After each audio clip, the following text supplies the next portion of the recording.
ഒളിമ്പിക്സിൽ weight lifting കാറ്റഗറിയിൽ മീരാബായ് ചാനു കൂടി പുറത്തായിട്ടുണ്ട്. വളരെയധികം ഫൈറ്റിംഗ് മെൻറ്റാലിറ്റി ഉള്ള ഒരു അത്ലീറ്റാണ് മീരാബായ് ചാനു.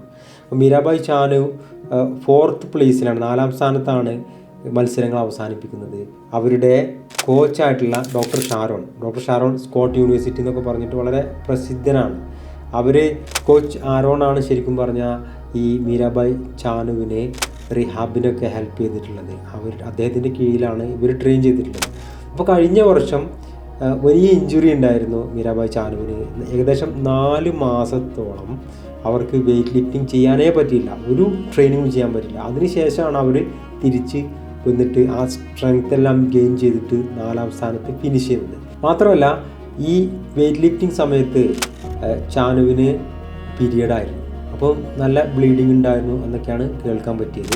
4ാം സ്ഥാനത്തിന് അപ്പുറത്തേക്ക് 3ാം സ്ഥാനത്തേക്കോ 2ാം സ്ഥാനത്തേക്കോ അല്ലെങ്കിൽ 1ാം സ്ഥാനത്തേക്ക് വരാൻ വേണ്ടിയിട്ട് എനിക്ക് തടസ്സമായിട്ടുണ്ട് എന്ന് അവർ പറയുന്നുണ്ടായിരുന്നു. എന്നെ സംബന്ധിച്ച് വളരെ വലിയ അഭിമാനം തോന്നിയൊരു നിമിഷം ഈ ഡോക്ടർ ആരോൺ അവരുടെ ഇൻസ്റ്റാഗ്രാമിൽ ഇങ്ങനെ കുറിച്ചപ്പോഴാണ്, അത് വായിച്ചപ്പോഴാണ് അദ്ദേഹം പറഞ്ഞത് ഒക്ടോബറിൽ ഒരു ഇഞ്ചുറി ഉണ്ടാവുകയും അവരെ സംബന്ധിച്ചിടത്തോളം, മീരാബായ് ചാനുവിനെ സംബന്ധിച്ചിടത്തോളം ഒരു ബോഡി വെയ്റ്റ് സ്കോട്ട് പോലും ചെയ്യാൻ പറ്റാത്ത, അല്ലെ സിവിയർ ഹിപ്പിൻ്റെ ഭാഗത്ത് പെയിനും ഇല്ലാതെ ഒരു സ്കോട്ട് പോലും ചെയ്യാൻ പറ്റാത്തൊരവസ്ഥയിലായിട്ടാണ്.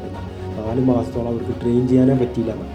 എന്നിട്ട് പിന്നെ തിരിച്ചു വന്നിട്ടാണ് അവർ ഇത്രയും വലിയൊരു ഫൈറ്റ് കാഴ്ചവെച്ചത്. തീർച്ചയായിട്ടും അത്ലീറ്റുകളെ സംബന്ധിച്ചിടത്തോളം ഒരുപാട് പഠിക്കാനുണ്ട്. നമ്മളെപ്പോഴും പറയാറുണ്ട്, നമ്മൾ സ്പോർട്സ് ട്രെയിനിങ് ചെയ്യുന്നത് വെറും കളിക്കാൻ വേണ്ടിയിട്ട് മാത്രമല്ല, ഒരു മൈൻഡ് സെറ്റ് ക്രിയേറ്റ് ചെയ്യാനും കൂടിയാണ്. നമ്മുടെ അത്ലീറ്റ്സിനെ സംബന്ധിച്ചിടത്തോളം, ഇന്ത്യയിലെ അത്ലീറ്റ്സ് ഏത് മേഖലയിലായിക്കോട്ടെ വളരെ കുറഞ്ഞ റെസ്പെക്റ്റിലാണ് അല്ലെങ്കിൽ കുറഞ്ഞ സപ്പോർട്ടിലാണ് ഇവരൊക്കെ ട്രെയിനിങ് ചെയ്യുന്നത് എന്നൊക്കെയുള്ളത് നമ്മൾ മനസ്സിലാക്കേണ്ടുന്ന ഒരു കാര്യമാണ്. സോ എനിവേ, 4ാം സ്ഥാനത്താണെങ്കിലും Mirabai Chanu, you are in our heart.